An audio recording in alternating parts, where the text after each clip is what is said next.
Hello hello hello, स्वागत है आपका आज के नए वीडियो में। आज हम लोग पढ़ने जा रहे हैं हम लोग का हिस्ट्री का एक और इम्पोर्टेंट टॉपिक, जो कि है फ्रांस 1789 की फ्रांसीसी क्रांति के विभिन्न कारणों पर हमें प्रकाश डालना है। बहुत ज्यादा इंपॉर्टेंट टॉपिक हम लोग का हिस्ट्री का। इकोनॉमिक्स हम लोग की पूरी खत्म हो चुकी है। अब हम लोग हिस्ट्री और मुस्लिम लॉ साथ में लेके चलेंगे फटाफट, क्योंकि उसको फटाफट हम लोग को कंप्लीट करना है। ठीक है, शुरू करते हैं इस टॉपिक को। 1789 की फ्रांसीसी क्रांति के विभिन्न कारणों पर हमें प्रकाश डालना है।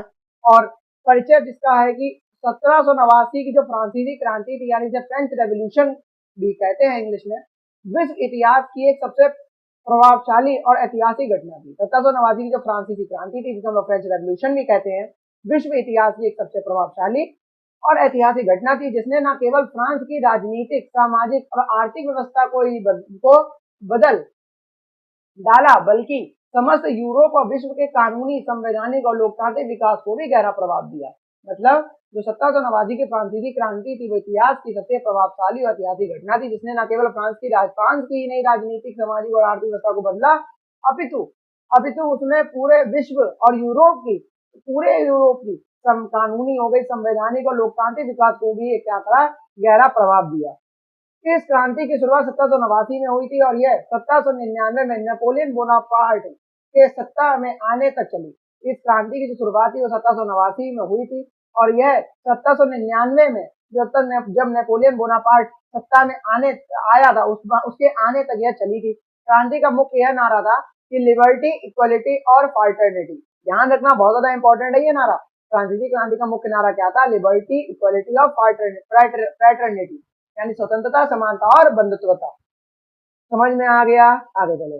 एक कानूनी विद्यार्थी यानी लॉ स्टूडेंट के दृष्टिकोण से यह क्रांति इसलिए भी महत्वपूर्ण है क्योंकि इसने मानवाधिकार, संविधानवाद, लोकतंत्र और कानून के शासन यानी रूल ऑफ लॉ जैसी अवधारणाओं को जन्म और गति दी है। ठीक है, इसलिए लॉ अगर स्टूडेंट के दृष्टिकोण से देखें, पीओवी से देखें, तो ये और भी इंपॉर्टेंट बन जाती है। फ्रांसीसी क्रांति के विभिन्न कारणों का विस्तृत और आलोचनात्मक हमें वर्णन करना है। फ्रांसीसी क्रांति के जो विभिन्न कारण हो गए, उनका विस्तृत मतलब एक लॉन्ग तरीके से हम लोग इसका आलोचनात्मक वर्णन करना है। कैसे करेंगे? तो हम लोग शुरू करेंगे राजनीतिक कारण इसमें क्या रहता है, पॉलिटिकल कॉजेस क्या रहता है। तो सबसे पहला रहा है निरंकुश शासन, जिसे हम लोग एब्सोल्यूट मोनार्की कहते हैं। फ्रांस में जो लुई 16वां था, उसके शासन काल में राजशाही अत्यंत निरंकुश और केंद्रीकृत हो चुकी थी। मतलब जो राजशाही थी वो अत्यंत क्या हो गई थी? निरंकुश हो गई थी और सेंट्रलाइज हो चुकी थी।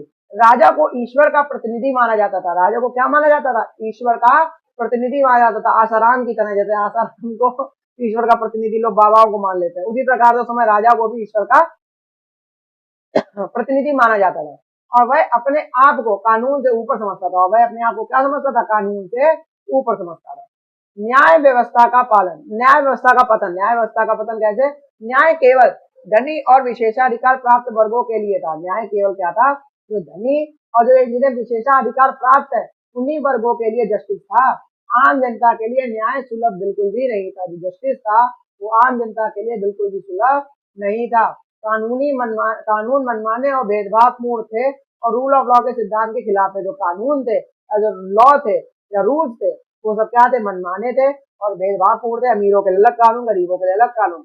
और जो रूल ऑफ लॉ वाला जो विधि का शासन, उसके सिद्धांत के बिल्कुल ही खिलाफ थे। ई स्टेट सिस्टम क्या था? ई स्टेट सिस्टम को पढ़ते तो फ्रांस की जनता को 3 वर्गों यानी ई स्टेट्स में बांटा गया था। पहला प्रथम यानी पादरी वर्ग, जिसे हम लोग क्लैरिगी कहते हैं। उसके बाद द्वितीय यानी कुलीन वर्ग, जिसे हम नोबिलिटी कहते हैं।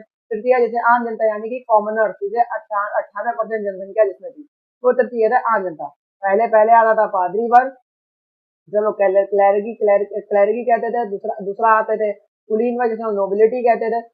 तो तीसरी आती थी कॉमन पीपल, जो 98% जनसंख्या थी, आम जनता जिसे लोग कहते हैं। ठीक है, अब प्रथम और द्वितीय वर्गों को करों से छूट थी। प्रथम और जो द्वितीय वर्ग थे, मतलब फर्स्ट जो थे, जो सेकेंड वर्ग थे, उन्हें जो है टैक्सेस से क्या थी? छूट थी। और जो जबकि तृतीय वर्ग को सभी करों का भार उठाना पड़ता, जबकि जो गरीब लोग थे उन्हें सभी करों का, टैक्सेस का भार उठाना पड़ता था। बिल्कुल उल्टा था, जिनका पैसे उनसे टैक्स ही नहीं ले रहे थे, जिनका पैसे नहीं उनसे टैक्स लिया करते थे। ठीक है, कानूनी परिप्रेक्ष्य, यह व्यवस्था मन से समानता के सिद्धांत यानी इक्वलिटी बिफोर लॉ का घोर उल्लंघन थी। जो यह कानूनी परिप्रेक्ष्य था कि यह व्यवस्था है वो समानता के सिद्धांत इक्वलिटी बिफोर लॉ का घोर उल्लंघन थी। जो ये मतलब कि समानता का बिल्कुल नहीं था कि विधि सभी के लिए समान है या लॉ सभी के लिए समान है, वो उस समय के ऐसा नहीं था। इसीलिए क्रांति हुई थी। ये सबसे बड़ा कारण था राजनीति। अब हम लोग देखते हैं इसमें सामाजिक कारण इसका क्या रहा, इस क्रांति का सामाजिक कारण या सोशल कॉजेज देखेंगे। बहुत ज्यादा इंपॉर्टेंट टॉपिक है, मैं आपको फिर कह रहा हूँ, हिस्ट्री में ये आएगा आएगा 110% आएगा। फ्रांस में सामाजिक असमानता चरम पर थी। फ्रांस में जो सामाजिक असमानता थी वो चरम पर थी। जन्म के आधार पर विशेषाधिकार मिलते थे। जन्म के आधार पर क्या मिलते थे? विशेष अधिकार या स्पेशल जो एक तरीके से अधिकार हो गए, राइट्स हो गए, वो मिलते थे। योग्यता का कोई इसमें मूल्य नहीं था कि अगर आप योग्य हैं, राजा का बेटा ही राजा बनता था, योग्यता का इसमें कोई भी मूल्य नहीं था। आम नागरिकों को निम्न दर्जे का जीवन जीना पड़ता था। जो आम नागरिक थे यानी कॉमनर्स थे, उन्हें निम्न दर्जे का लोअर बिल्कुल एक लाइफ स्टाइल है उसको जीना पड़ता था। जबकि उच्च वर्ग विलासिता में डूबा था। जबकि जो उच्च वर्ग था वो पूरा ही विलासिता मतलब भोग विलास में पूरे तरीके से डूबा हुआ था, मौज मस्ती में। बौद्धिक जागरूकता यानी इलाइनमेंट देखते हैं, यानी कि रूसो, वोल्टेयर, मॉन्टेस्क्यू जैसे विचारकों ने स्वतंत्रता, समानता, सामाजिक अनुबंध और लोकतंत्र की अवधारणाएं क्या करी? प्रचारित की। रूसो की पुस्तक यानी सोशल कॉन्ट्रैक्ट में कहा गया कि मनुष्य जन्म से स्वतंत्र है लेकिन हर जगह जंजीरों में जकड़ा हुआ है। रूसो की पुस्तक जो सोशल कॉन्ट्रैक्ट था उसमें कहा गया था कि मनुष्य जन्म से तो स्वतंत्र है लेकिन हर जगह जंजीरों में जकड़ा हुआ है। लॉ के दृष्टिकोण से इन विचारों ने आगे चलकर लोक आधारित संविधान, फंडामेंटल राइट्स और लोकतांत्रिक कानून व्यवस्था को क्या करा? जन्म दिया। आर्थिक कारण देखते हैं, इकोनॉमिक कॉजेज देखते हैं, वो क्या कह रहा है कि कर प्रणाली की अन्यायपूर्ण संरचना। कर प्रणाली की अन्यायपूर्ण संरचना क्या कह रही है कि फ्रांस की कर प्रणाली अत्यंत असमान थी। फ्रांस की जो कर प्रणाली थी वो अत्यंत असमान थी और केवल तीसरे वर्ग को तो टेल यानी कि जो लैंड टैक्सेस, टेल को क्या कहते थे हम लोग? Land taxes. क्या कहते थे? Land taxes. ठीक है। और गाबेल यानी सॉल्ट टैक्सेस, मतलब कि जो गाबेल था यानी गाबेल उस समय चला करता था नाम इसका, सॉल्ट टैक्स मतलब जो नमक कर कहते हैं टैक्स को, और अन्य करों का भुगतान करना पड़ता था। जो केवल तीसरे वर्ग के उन्हें टेल, गाबेल यानी कि लैंड टैक्स और सॉल्ट टैक्स, सब अन्य करों का और भी कई सारे टैक्सेस है उनका भुगतान उन्हें करना पड़ता था। उच्च वर्ग क्या था? करों से मुक्त था। उच्च वर्ग को कुछ देना ही नहीं पड़ता था, वो सब मौज ले रहा था फ्री में। ठीक है। वित्तीय संकट। वित्तीय संकट कैसे बता रहा है कि फ्रांस लगातार युद्धों जैसे 7 वर्षों का युद्ध, अमेरिकन क्रांति में आर्थिक रूप से टूट चुका था। फ्रांस में क्या हुआ था? लगातार युद्ध हो रहा था, जो इतने खतरनाक युद्धों के कारण क्या हुआ था? फ्रांस पूरी तरीके से वित्तीय रूप से, अंदरूनी रूप से, आर्थिक रूप से टूट चुका था इतने सारे युद्धों में भाग लेने के कारण। और राज्य पर भारी कर्ज चढ़ चुका था। राज्य पर क्या था? भारी कर्ज चढ़ चुका था, लेकिन इसका बोझ केवल आम जनता पर डाला जाता, लेकिन जिसका बोझ था केवल आम जनता पर ही डाला जाता था।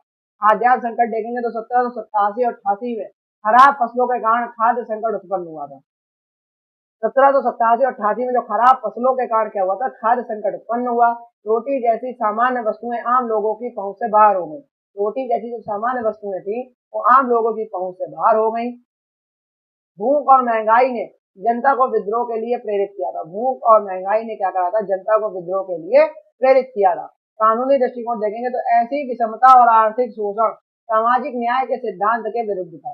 और कानूनी दृष्टिकोण देखेंगे तो ऐसी विषमता और जो आर्थिक शोषण था वो सामाजिक न्याय के सिद्धांत के क्या था? बिल्कुल ही विरुद्ध था।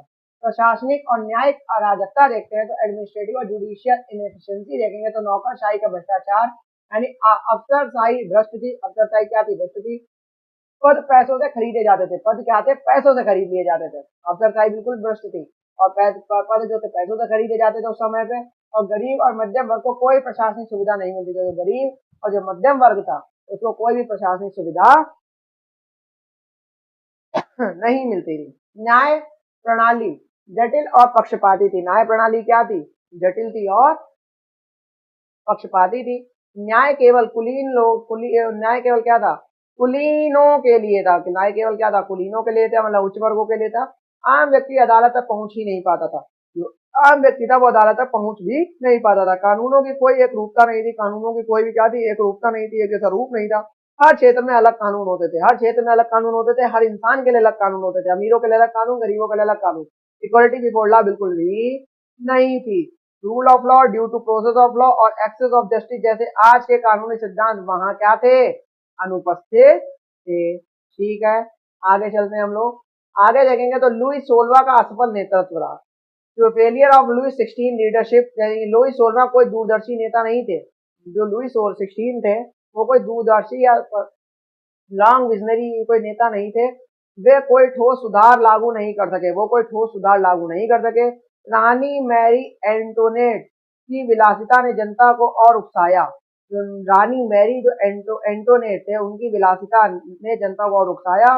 उनका प्रसिद्ध कथन था, if they don't have bread let them eat cake. यह कथन राजा रानी के जन विच्छिन्न रवैये का प्रतीक बन गया। अगर उनके पास ब्रेड नहीं है तो उन्हें तो हम लोग लेट देम ईट केक, उन्हें केक खिलाओ। ठीक है, तो उन्हें केक खिलाओ, क्या समझे नहीं है। पहले के टाइम में चला करता था, फिलहाल ये नारा था, if they don't have bread let them eat cake, चलो उन्हें केक खिलाएं। अमेरिकी क्रांति के कारण, तो अमेरिकी क्रांति की प्रेरणा, अमेरिकी क्रांति की क्या प्रेरणा रही, इंस्पिरेशन ऑफ अमेरिकन रिवॉल्यूशन। तो 1776 में अमेरिका ने इंग्लैंड के खिलाफ स्वतंत्रता प्राप्त की थी। 1776 में क्या करा था, अमेरिका ने इंग्लैंड के खिलाफ स्वतंत्रता प्राप्त की। और डिक्लेरेशन ऑफ इंडिपेंडेंस में मानवाधिकारों और स्वतंत्रता की बात की गई। और डिक्लेरेशन ऑफ इंडिपेंडेंस में क्या करा गया था, ह्यूमन राइट और जो इंडिपेंडेंस थी उसकी बात करी गई थी। फ्रांसीसी सैनिक जो अमेरिकी क्रांति में शामिल थे, फ्रांसीसी सैनिक वो जो अमेरिकी क्रांति में क्या थे, शामिल थे, घर लौटकर क्रांति के विचार साथ लाए थे। और जो फ्रांसीसी सैनिक जो उस समय अमेरिका की क्रांति में उनके साथ थे, वो जब घर लौट के आए फ्रांस में, तो वो अपने जो क्रांति के विचार थे वो भी साथ लेके आए थे। यह प्रेरणा आगे चलकर 1789 में फ्रांसीसी क्रांति के बाद declaration of rights of man end of the citizens में दिखाई दी। यह प्रेरणा क्या थी, आगे चलकर क्या हुआ, 1789 में फ्रांसीसी क्रांति के बाद जो declaration of the rights of man end of the citizens में दिखाई दी थी, जो आज के मानवाधिकार कानूनों का क्या है, एक आधार बन गया है। ठीक है, आगे चलते हैं। फ्रांसीसी क्रांति का कानूनी महत्व, फ्रांसीसी क्रांति का कानूनी महत्व देखते हैं। फ्रांसीसी क्रांति का कानूनी महत्व, फ्रांसीसी क्रांति का कानूनी महत्व देखेंगे तो legal relevance of the French revolution, कानूनी सिद्धांत जब विवरण देखते हैं। रूल ऑफ लॉ का क्या रहा, राजा कानून से ऊपर नहीं है, कानून सभी को समान रूप से, राजा कानून सभी पर समान रूप से लागू है। अगर राजा कोई अपराध करेगा तो उसे भी वही सजा मिलेगी, और आम नागरिक को अपराध करेगा तो उसे भी समान ही सजा मिलेगी। इक्वलिटी बिफोर लॉ देखते हैं तो वर्ग आधारित कानून का अंत, सभी नागरिकों के समान अधिकार, सभी नागरिकों को समान अधिकार। इक्वलिटी बिफोर लॉ का मतलब होता है जो वर्ग आधारित कानून, मतलब उच्च वर्ग के लिए अलग कानून, निम्न वर्ग के लिए अलग कानून, उसका अंत करा गया, तो सभी नागरिकों को समान अधिकार दिए गए। नेचुरल राइट यानी प्राकृतिक जो हम लोग के अधिकार होते हैं, जन्म से स्वतंत्रता, जीवन और संपत्ति का अधिकार, ये सब क्या है, नेचुरल राइट्स हम लोग के। कॉन्स्टिट्यूशनलिटी क्या होती है, पहली बार लिखित संविधान बना, पहली बार क्या बना, एक लिखित संविधान बना और राजा की शक्तियां सीमित कर दी गई। और पहली बार क्या हुआ, एक लिखित एक पूरा एक कॉन्स्टिट्यूशन बना, जिस और राजा की जो शक्तियां थी, जो पावर थी, उनको सीमित कर दिया गया, कोई भगवान का प्रतिनिधि नहीं माना जाता था। सेपरेशन ऑफ पावर यानी शक्तियों का पृथक्करण। ठीक है, मॉन्टेस्क्यू की अवधारणा को अपनाया गया, विधायिका, कार्यपालिका और न्यायपालिका अलग अलग कार्यरत करने लगे। ये दोनों इसके अंदर इंटरफेयर नहीं कर सकते, न्यायपालिका पूरी मुक्त रूप से काम करती थी। समझ में आ गया, आगे चलते हैं। अब आखिरी में इसमें निष्कर्ष क्या निकलता है, 1789 के फ्रांसीसी क्रांति के कारणों में आपने सारे कारण पढ़ लिए, क्यों कारण ये बने, क्यों वहां क्रांति हुई, मतलब आपने कारण डीपली पढ़ लिए। और देखेंगे जो फ्रांसीसी क्रांति के कारण केवल तत्कालीन राजनीतिक या आर्थिक व्यवस्था तक ही सीमित नहीं थे। जो फ्रांसीसी क्रांति के कारण थे वो केवल तत्कालीन राजनीतिक या आर्थिक व्यवस्था तक सीमित नहीं थे, बल्कि यह एक आत्मिक और बौद्धिक आंदोलन भी था। बल्कि यह क्या था, यह एक आत्मिक और बौद्धिक आंदोलन भी था। यह क्रांति मानवाधिकारों, न्याय, समानता और लोकतंत्र के लिए भी एक वैश्विक प्रतीक बन गई थी। और यह क्रांति क्या थी, मानवाधिकारों, न्याय, समानता और लोकतंत्र के लिए भी एक वैश्विक प्रतीक बन गई थी। लॉ स्टूडेंट के रूप में इसे समझना बहुत महत्वपूर्ण है, क्योंकि इस क्रांति ने दुनिया को दिखाया कि कानून की संप्रभुता, न्याय की सार्वभौमिकता और संविधान की सर्वोच्चता ही स्थायी शासन का आधार हो सकते हैं। इसकी विरासत आधुनिक संविधानवाद और मानवाधिकारों की विचारधारा में स्पष्ट रूप से दिखाई देती है। ठीक है, अब रिवीजन चार्ट एक देख लेते हैं जो हम लोग का पूरा इसको रिवीजन करने में सहायता करेगा। रिवीजन चार्ट को देखो, विषय क्या है हम लोग का, विवरण क्या है, क्रांति का समय 1789 से 1799 तक रहा, जब तक फुले बोनापार्ट तक नहीं आ गया था। मुख्य कारण इसके थे सामाजिक विषमता थी, राजनीतिक निरंकुशता थी, आर्थिक शोषण हो रहा था। प्रमुख प्रेरक क्या रहे, रूसो, वोल्टेयर, मोंटेस्क्यू, अमेरिकी क्रांति के इसके प्रमुख प्रेरक रहे। इस क्रांति के प्रमुख वर्ग इसमें कौन थे, क्लर्की, नोबिलिटी, कॉमनर्स, मतलब की कुलीन वर्ग, पादरी वर्ग, कुलीन वर्ग और आम जनता। मुख्य दस्तावेज देखते हैं, यानी declaration of the rights of man and citizens. कानूनी प्रभाव इससे क्या रहे, rule of law, equality before law, constitutionalism. आधुनिक महत्व देखेंगे तो मानवाधिकार, धर्मनिरपेक्षता, लोकतंत्र की नींव की इसी के आधार पे बनी थी। ठीक है, हम लोग को अब यहाँ पे समझ में आ गया और यहाँ पे हम लोग का पूरा चैप्टर समाप्त हो गया, या पूरा का पूरा टॉपिक हम लोग का यहाँ समाप्त होगा, जो कि था 1789 की फ्रांसीसी क्रांति। मेरे हिसाब से आपको ये वीडियो बहुत अच्छे से समझ में आ गई होगी। अगर आपको नहीं समझ में आई है तो 1.5x की स्पीड लाके फटाफट वीडियो को देखेंगे और बहुत अच्छे से आपको समझ में आ जाएगी। हिस्ट्री और वर्ल्ड हिस्ट्री के ऐसे टॉपिक आते रहेंगे। तब तक के लिए जय हिंद, जय भारत।